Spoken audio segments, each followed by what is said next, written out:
प्यारे बच्चों, आलस्य को त्याग कर जो लगातार आगे बढ़ता जाता है और बाधाओं से लड़कर अपनी राह बनाता है, सफलता उसके ही कदम चूमती है। अपनी शक्तियों को पहचान कर उनका सही उपयोग ही जीवन में सफलता की प्राप्ति का आधार है। अतः चलते रहो।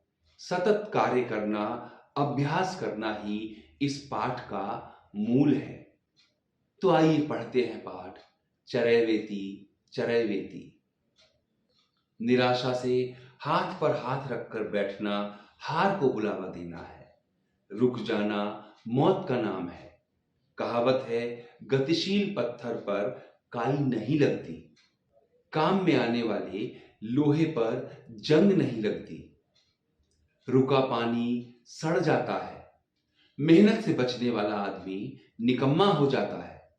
वेदों में एक बहुत सुंदर गीत है, चरैवेति चरैवेति। इसका मतलब होता है चलते रहो, चलते रहो। गीत में कहा गया है, जो आदमी चलता रहता है उसकी आत्मा में फल फूल लगते हैं। बैठे हुए आदमी का सौभाग्य पड़ा रहता है और उठकर चलने वाले का सौभाग्य चल पड़ता है। इसलिए चलते रहो, चलते रहो।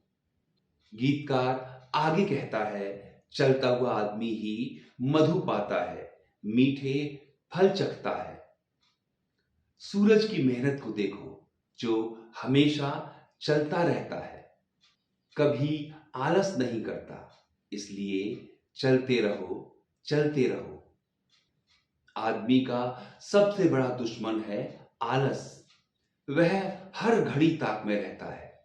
आदमी का मन जहां ढीला पड़ा कि वह आकर उसको दबोच लेता है। आलसी आदमी हैरान रहता है। उसके सामने काम करने को पड़े रहते हैं। वह इस उलझन में रहता है कि उन्हें कैसे निपटाए।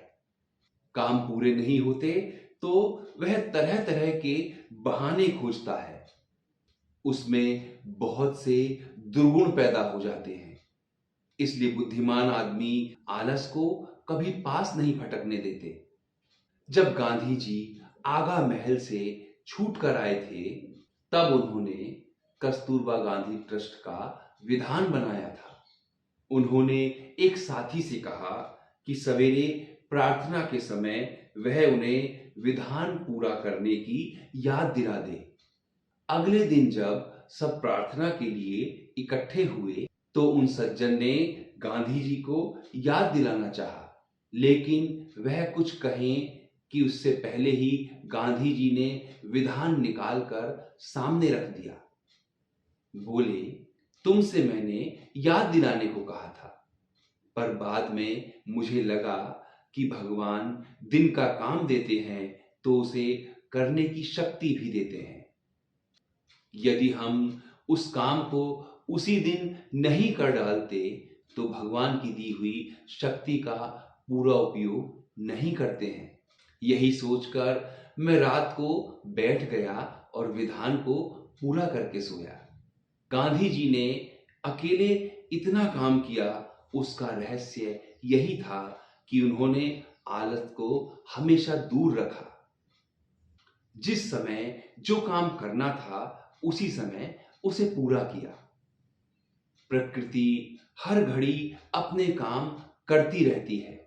जरा सोचिए, सूरज आलस करके थोड़ी देर को सो जाए तो क्या होगा? दुनिया में हाहाकार मच जाएगा। हवा एक पल को रुक जाए तो धरती पर क्या कोई भी जीवित बचेगा? समय पर वर्षा ना हो तो सूखा पड़ जाएगा और लोग भूखे मर जाएंगे। मेहनत सफलता की कुंजी है। मिस्र के पिरामिडों को देखकर हम आज भी आश्चर्य करते हैं। चीन की दीवार को देखकर दांतों तले उंगली दबाते हैं। तेनसिंग के एवरेस्ट की चोटी पर चढ़ने की बात याद करके रोमांच हो आता है। ये काम कैसे हुए? बराबर मेहनत करने से।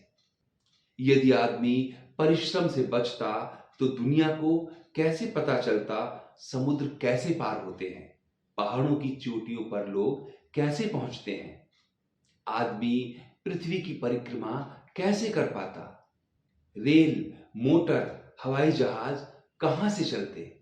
दुनिया के हर क्षेत्र में आज जो चमत्कार दिखाई देते हैं वे कहां से होते। अंग्रेजी में कहावत है, रोम एक दिन में नहीं बन गया था। हिंदी में भी हम कहा करते हैं, हथेली पर सरसों नहीं जमती। बड़े बड़े कामों के पूरा होने में समय लगता ही है। अंग्रेजी के शब्दकोश को पूरा करने में वेबस्टर को 26 साल लगे। टॉल्स्टॉय ने अपना सुप्रसिद्ध उपन्यास युद्ध और शांति 60 बरस में पूरा किया।